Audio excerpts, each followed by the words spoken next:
spraying wet water on the whole layout again, but this time we don't have to worry about the atomizer. Nothing's going to move because it's all got the weak glue on it already.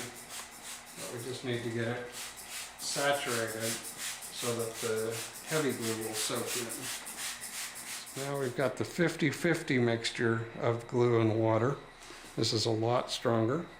We put a bead down the middle of each track and fill in between the rails, and then along the top of each side.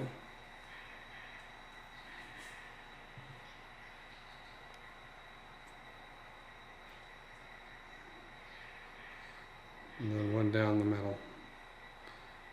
Trying to totally soak it with the white glue. Okay. For the grass, I shake it out.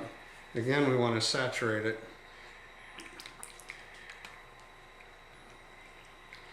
But you just do it until you start to see it turning white.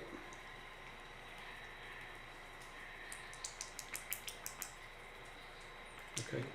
Now into the wet glue, we're putting some fresh grass, which will soak up some of the glue, but it'll also make it look nicer when it's dry.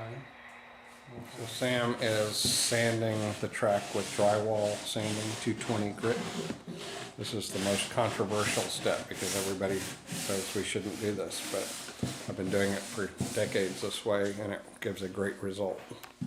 Now we are polishing the rails with Sandflex Fine, which Micromark sells as a track cleaner block. And this puts a high polish on the rail and it stays clean. We're running a file inside the flange way to make sure there's no ballast or glue.